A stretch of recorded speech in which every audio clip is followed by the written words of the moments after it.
Hello বন্ধুরা, তো কালকে ছিল রোববার। আমার হাজব্যান্ডের ছুটি ছিল, তাই আমরা ঘুরতে গেছিলাম পার্কে। পার্কে কিন্তু খুব সুন্দর, জায়গাটা প্রচণ্ড সুন্দর। আমি, আমার ছেলে, আমার হাজব্যান্ড সবাই মিলে ঘুরতে গেছিলাম। দেখো কত সুন্দর জায়গাটা।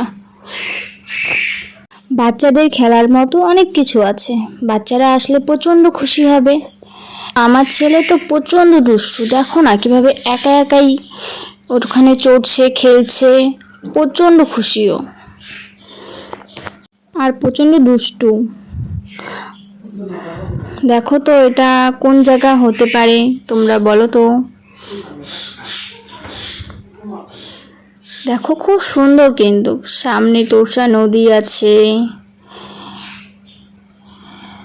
তোমাদেরও বাচ্চা কাচ্চা যদি নিয়ে আসো, এখানে প্রচণ্ড খেলবে এবং মজাও করবে, তাতে তাদের তোমাদেরও ঘোরা হয়ে যাবে।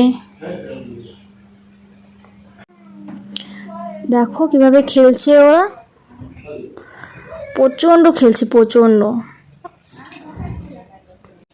দেখো বন্ধুরা, আমি একটা রিলস বানাচ্ছিলাম, তো আমি তো নাচতে পারি না, তো মানে পুতুলের মতো শুধু ঝাঁপাচ্ছিলাম। দেখো আমি কিন্তু একদমই নাচতে পারি না। যারা দেখছো ভালো লাগলে ঠিক কমেন্ট করে কিন্তু বলবে।